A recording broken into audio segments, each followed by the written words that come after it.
أعوذ بالله من الشيطان الرجيم. بسم الله الرحمن الرحيم. الحمد لله رب العالمين، والصلاة والسلام على رسول الله صلى الله عليه وسلم. بندراب بدنتال أرأند جولما نون بندراب ببندم أرأند الدين ماد من سلمني مني كلا إمن من جوري مدو min njaafnima ɗum ne puɗɗitortoɗen ko khutba men aljuma hande en mbayrondiri seeɗa bindande men mbayri arde ko en jooɗanoki. Allah newni noon joni en garti Nouadhibou inchallahu mbaɗen khutba men aljuma hande so ɓenni ñalawmaji garoji ɗi ƴeewen wadde bindanɗe. ɗum noon min ñaagima on yaafuya minen ne jaɓa noon min gantu an kadi ɗum ɗoji ɗi ene ɗesa teddude seeɗa alay sago ma ƴeeweno wodde ko samminira hen ha dañen wadde ko jiɗɗen wadde ko so Allah jaɓi. khutba men aljuma hande ko haalande en yo en gandu Allah ene seedi kala ko ene golle caggal nde jettuɗen Allah tedduɗo karallo e golle mum, Allah ganduɗo ko woni e kammuji, andi ko woni e leyɗele, Allah mo ganduɗa kala hunde ko kañum tan woni ganduɗo. En jettimo kanko Allah, en cennimo e kala ko lebdani,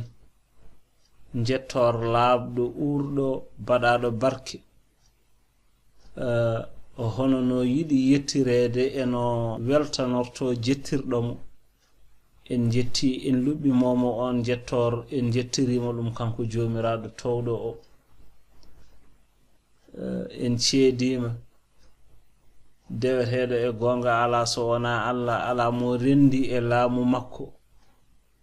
ko kanko woni joom laamu to kammuji e to leyɗele. Kala hunde kanko jomiraɗo towɗo o, kanko woni kattanɗo. Kala hunde ne kadi ko kanko woni ceediɗo. En ceedima nelaɗo o sallallahu alayhi wa sallama ko maccuɗo makko, ko nelaɗo makko, kañum woni gardiɗo e kala kulɗo Allah, kañum woni kohowo adinoɓe, woni kohowo kadi wattindiɓe. Yo kisal e yurmede e barkeji Allah gon e o nelaɗo sallallahu alayhi wa sallama, gona e koreji makko dendangal, gona e sahabaɓe makko, gona e kala rewɓe e makko ene moƴƴini ha ñalawma jobdi. So ɗum ɓenni noon kono mbaɗanno en yende fof ni tan mi wasiyima on no mbasiyortomi hooram kulol Allah towɗo o, nde wonde jomiraɗo wi e deftere mum e heeyi mon gonɗinɓe kule joomi mon, ñiiɓe e kulol mon Allah, moni kala yo ndar ko ardinani hoore makko janngo. Kule Allah gande Allah de ene humpiti kala ko oɗon golla. Mbiɗen e hey mon julɓe gande aduna ko galle kumpitogol, ko galle jarribogol. Aduna ko galle caɗele, ko galle tampere. Non jomiraɗo wi en e deftere mum teddunde, laqad khalaqna al insana fi kabadin, min tagi neɗɗo e tampere. O wuura kanko neɗɗo o gurdam makko e aduna ɗam o hoddirana, omo woni e caɗele e tampere, omo sippira e caɗele aduna, walla Allah hokkamo o dahmiro e nemaji aduna. So hooti e joomiko dahamme mo wawno dañde o wona ɗo omo dahmiro hen hande o hooti e joomiko. Ko dahmito ko dahmitari ndi ganduɗa ko iwori, ndax mi taari ndi ko ɓuubri njahoori ɓuubri noon wonaa ko duumi ndax mi taari aduna wadde wonaa ko duumi cuɗaari aduna ko belaaɗe ɗe ngannduɗaa ko iwooje joomiraaɗo wi en womal hayatu duniya illa mata'ul ghururi wonaani nguurdam aduna so wonaa ko ndax mi taari fuunti nguurdam aduna kala ko aduna holluma woni koye fuuntudema tawde ko aduna so aduna hollima cellal ko fuunti ma sertu hen aduna hollima kambir bawɗo ma aduna koko lumma tan ko fuunti wonani dokkal nibdetengal ñande mayde ari a andar ko gonnoɗa mbir bawɗo ko haydara nafata sabu ala ko mbawanɗamo so aduna holluma ko jawdi ñande mayde ari ma andu ɗum ɗo ko ɗum luɓal ɗum wonno sabu ala hen fof ko nawarta ndeke noon kala ko aduna holluma ko dakmitari funti so juuddi e ma koɗo tondu gaska ɗo kam kadda ton waɗede oto kam gaddeɗa ha ɗon nema o kam ko ɗon haɗanma ko heddi ko a tawat tigi nema ala toon so aduna hollunoma ko aɗa jogui berteteri ɗandi ñande mayɗa ma andu ndin ko funti wonno sabu a waɗantaki ndi e gaska ma so aduna hollunoma ko aɗa jogui ñamde welde ñande won e ɗin rafiji ngari e ma andu gila ɗon aduna koko funtannoma sabu ko ɗen ñeɓɓele katteteɗa haalaka noon ñande mayɗa an e ñamde on certi ndeke noon aduna puntowoma o a waɗat feere puntiroɗamo anne so won ko holluma aɗa andi ko puntowoma ko jogorɗo heptude waɗ feere anne wooda hen ko nelduɗa gardina to ganduɗa artata sa ɓocciri momo kam a yehi tawa wonko gardinoɗa tawoya ton ɗum woni aduna ene funta neɗɗo ene jamfo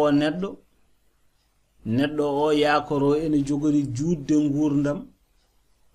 kono noon ko piindi tan jahori lawol mum ko ndi yooɗi ko fof mani meɗɗa suɗɗude mani meɗɗa solde ndi yaha lawol mayri wadde noon nema aduna ko iwowo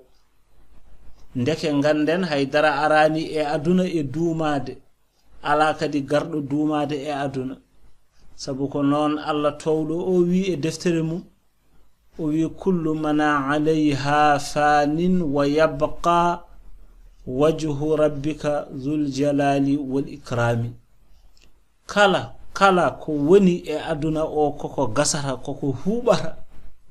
heddoto tan ko jaati jomiraɗo joom teddungal o goto ɗum noon so Allah haalanima ɗum te koye aduna wiya koko gasata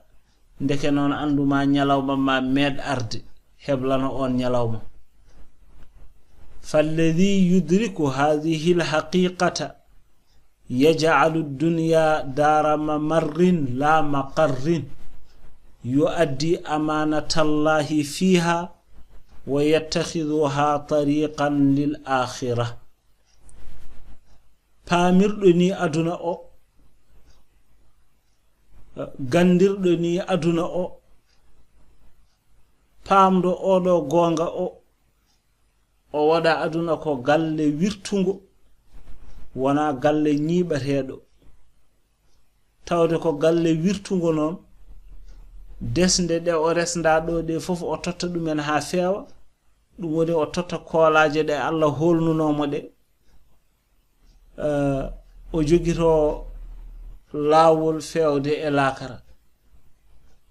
o waɗa aduna o kañum woni laawol taccirgol fewde e laakara jomiraɗo wi wama inda allahi khayrun wa abqa lilladhina amanu wa ala rabbihim yatawakkaluna ngande koy aduna ko holli on ko fof koko funtata on woni ko moƴƴi woni ko tabitta koko woni to jomiraɗo to ko ɗum woni laakara on nden moƴƴere wonde toon noon mo jeyi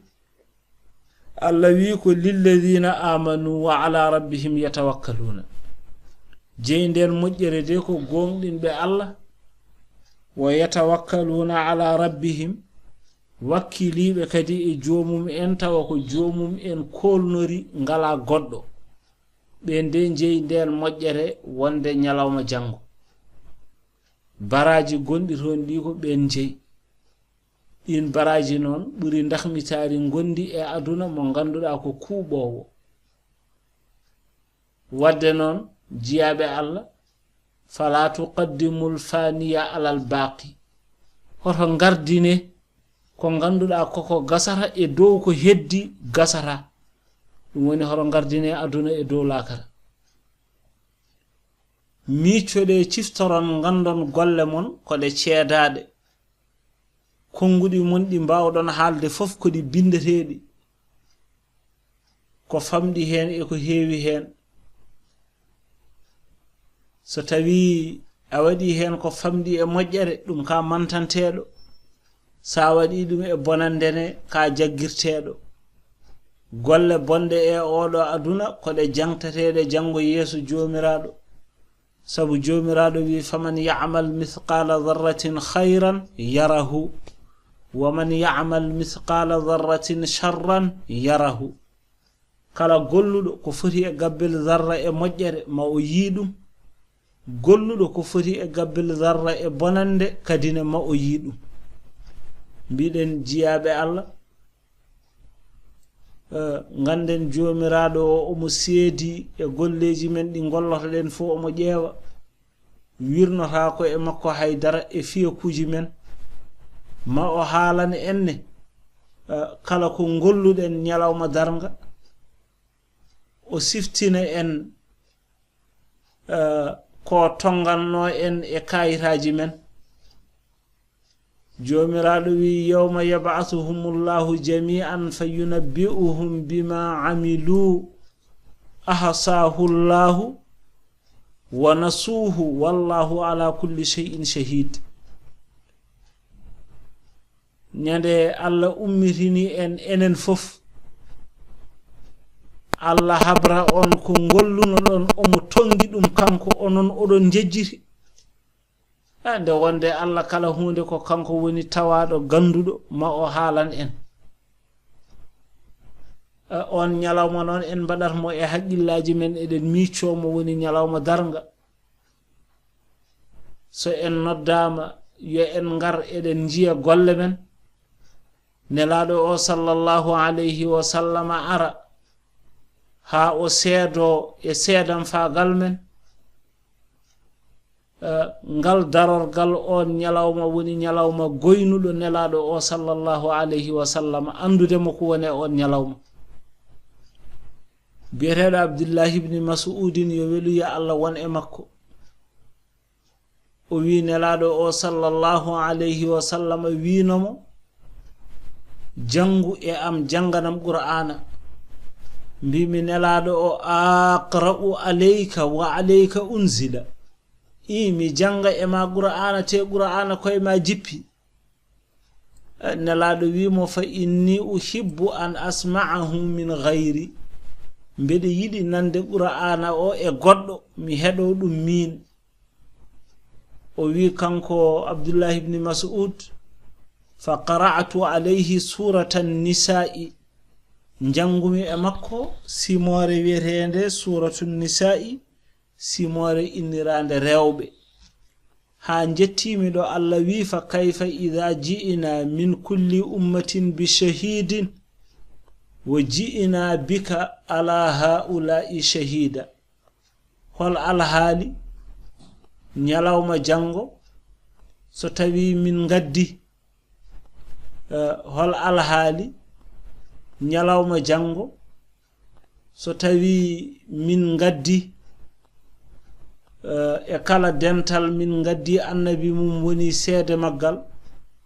min gaddima an sallallahu alayhi wa sallam a woni seede e dow ɓen seedinoɓe nden o yettima oɗo aya nelaɗo wimi am sikki daro deƴƴu ndeke yofa ida aynahu tadrifani ko jangannomi ko gite makko ɗe nana beddo gonɗi قال العلماء بكاء النبي صلى الله عليه وسلم إنما كان لعظيم ما تضمنته هذه الآية بجن لادو دي سبب مجي ko sabu odo aya ko jogi ko e mawnude e hulbinaade dum wayni nelado o sallallahu alayhi wa sallam min hawlil matla'i wa shiddatil amri iz yu'ta bil anbiya'i shuhada'a ala umamihim sabu nyande hen annabaabe gadde ene ceedo e leddi mum en ngongdinino walla pennino wa yu'ta bihi sallallahu alayhi wa sallam yawmal qiyamati shahidan ala ummatihi kanko nelado adde o mo seedo e leñol makko ben ceedanto be to annabaabe jettinino seedanobe e mumen be biye be do mbaawa seedade ngari ko caggal amen be biye hol gongino on be biye nelado amen halani min e deftere nde jippinda e mum an Allah adda nelado o sallallahu alaihi wasallam seedo dow mabbe wadde fa ya fawza man yashhadu lahu ar-rasul sallallahu alaihi wasallam malal wodani ben benelado o sallallahu alaihi wasallam ceedanto bi husni ta'assi wal igtida'i wa yubahi bihi al-umama wa malaikata as-sama'i malal wodani ben be ganduda nyemtini nelado ha nelado ina seedo yo e mabbe ko be gomdube malaikaji ene basoromo ene basorobe dum non on nelado mo malaikaji basorto so tawi ko on seedanima an won gedal ngal jogida dum non ko hunde yettirtende Allah no feewi ha joni biden e heymun gongdin be Allah i'lamu anna malaikata Allahi ta'ala tashhadu ala a'malil insani ngande malaikaji Allah towdo o ene ceedo e golle neddo abe tawe jomiraado wi wa inna alaykum la hafizina kiraman katibin ya'lamuna ma tafa'aluna ngande koy ena wonde mon malaikaji denoji teddudi bindoji abe ngandi kala ko odon golla jomiraado haali nokku goddo o wi idh yatalaqal mutalaqiyani anil yamini wa anish shimali qa'idun ma yalfizu min qawlin illa ladayhi raqibun atid saha de jabborobe wonbe e makko kanko neddo o ene jabbo ko haalata walla ko gollata won hen wonbe bange makko nyaamo wonbe bange makko nano aben don jodi o haalata kanko neddo hay kongol so wona nando makko malaika tombido mo ganduda ene hedi ko haalata walla ko gollata biyetedo Hasanul Basri yo welu ya Allah won e makko o jangino odo aaye o haali e tafsir aaye o firo aaye o wi yabna adama busitat laka sahifatuka ey ma bi adama andu koy kaytol ma wertane kaytol ma wo wukkila bika malakani karimani Allah yamiri malaikaji didi teddudi ene binda e kaytol he ahaduhuma an yaminika hen goto heedi ko bange ma nyaamo goddo o woni ko bange ma nano so tawi ko on gondo bange ma nyaamo on woni denowo mojjima so tawi ko on keddo bange ma nano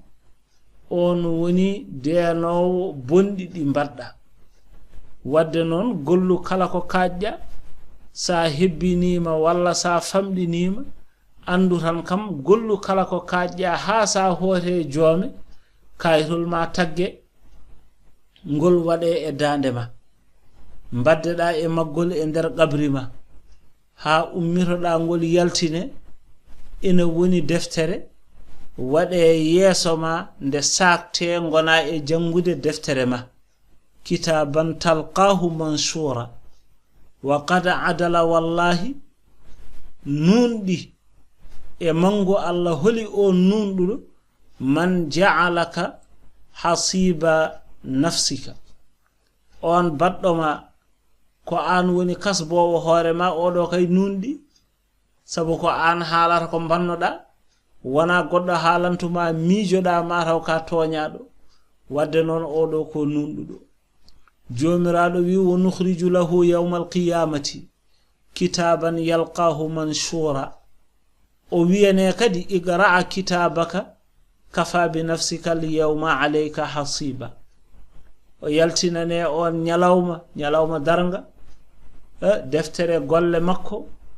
o hawra e mayre ande sakta ande werta o wiyane jangu deftere golle ma yonima hande wonde kasbowo hoore ma yoga e mojjube ene kaali be mbi ndedo deftere hadha kitabun lisanuka qalamuhu nde deftere de kudol bindowol ngol ko demgal ma ko an haalata windo hen woriquka midaduhu tuurade ma de ko dum woni daha deftere nde wa a'da'uka qirtasuhu deftere nde kayitaaji gondi hendi ko terde ma de ko kanyum en ngollata wadde non anta kuntal mumli ala hafazatika ma zida fihi wala nuqisa minhu ndeke renobe be ko be bindi ko an woni kalando be ko be bindi wadde non usaka beydaka kala ko be bindi ko an haali ko an wadi wa mata ankarta minhu shay'an yakunu fihi shahidu minka alayka sa yeddi hen hunde e ko bannoda ko Allah wada seeda ceedotodo o koy ma ummoto kadi o seedo e ma wadde non biiden e heymon julbe ngande seedeji ceedotodi e neddo adi keewi nyalawma daranga nana hen ko terde ma ceedoto terde ma de ganduda den woni de dunyantunoda ga e aduna den woni de basantonoda ga e aduna jomiraado wi on nyande o wiya al yawma nakhtimu ala afwahihim hande min takka kunude mabbe kalata wotu kallimuna aydihim juude mabbe de ko den kalante min ko banno wa tashhadu arjuluhum koyde mabbe de ceedo kala do jaano bima kanu yaksibuna ko be latino abe paggiro dum do fof ko kambe kaltanta koye mabbe terde mabbe kalanta koye mum en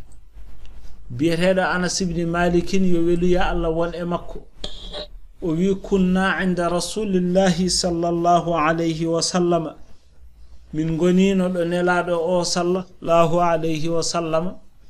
tan fa dahik ha nelado jali fa qala nelado wi hal tadruna mimma adhaku bete olon gandi ko jalnimi kanko Anas ibn Malik o wi min ebe min gondunobe fof qulna min bi Allahu wa rasuluhu a'lamu Allah tan e nelado mum gandi ko jalni nelado o sallallahu alayhi wa sallam qala nelado wi jalatmi ko min mukhatabatil abdi rabbahu kaldugol maccudo Allah e Allah nyalawma daranga yaqulu ya rabbi maccudo Allah o wiye joomam alam tujirni min adh-dhulmi an wana ahadino mi toñange aduna qala jomiraado wiyamo qala yaqulu bala Anas wi nelado wi maccudo Allah o so haaldi dum e Allah wiyamo aha kay mi wiino toñange mojjani ngoppe toñange kanko maccudo Allah o qala o wi kanko Anas o wi nelado wi fayaqulu kanko maccudo Allah o wiya fa inni la ujizu ala nafsi illa shahidan minni tawde non toñange ala hande minne ala fo mo jabatmi mo ene seedo e am so wana taw ko seede ummido e am goddo fof mo gadduda andu a toñi kam sabu ne badat mi de ala tawade goddo dum non seede o ko yam tan yaltata so tawi jidda kay ko nundandemi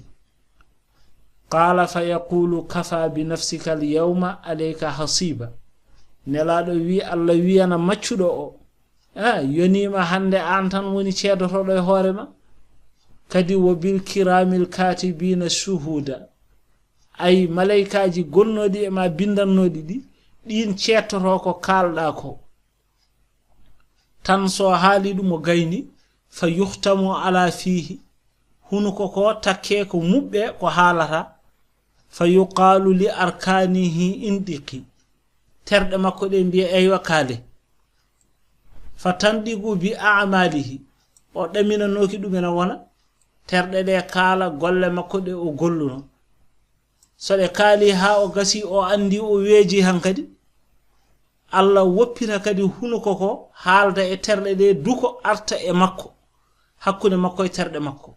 woni summa yukhalla bainahum wa bainal kalami fayaqulu bu'dan lakunna o yobone yanemon onon terde wasuqan onon de jaasela wodani on fa an kunna kuntu unadilu min bone nardo yam hande o ko sababu ne mon wonno sabu ko ƴewde ko bannomi reedu dum woni bonande bannomi fof ko sabu mon ko sabu onon terde de wonno i joni non darodon kadi odon ceedo yam kaado haala fa ya'tarihi nadam nimsa ara e makko non hankadi e ko yebino bange Allah te ruttade wodani o rutto e terde de non ha joni o mudugda e majje o wona e felde de jomiraado wi o wiya wa qalu li juludihim be mbiyana terde mabbe lima shahidtuma alaina ko wadi ceedi don e amen qalu terde de mbiya andaga nallahu alladhi andaga kull shay'in minen de ala ko min baawi hen Allah kalnudo kala hunde o ko kanyum halni min wa huwa khalaqakum awwala marratin Allah tagno on non arwande lawol te ko fewde Allah nduttete den dum non neddo fof so faami kaado haala yo ƴewto golle makko o ƴeewa gollude ko ene naftamo do khutba men haadi nas'alullaha ta'ala an yuwaffiqana jami'an lil 'amali salih fi hadhihi ad-dunya fanalqa rabbana bima yashhadu lana bis-salihati kama nas'aluhu ta'ala an yuwaffiqana li ta'atihi وطاعة نبيه محمد صلى الله عليه وسلم بارك الله لي ولكم في القرآن العظيم ونفعني وإياكم بما فيه من الآيات والذكر الحكيم وبسنة نبيه الكريم صلى الله عليه وسلم ونجارام وبكر أحمد جوب تنوادب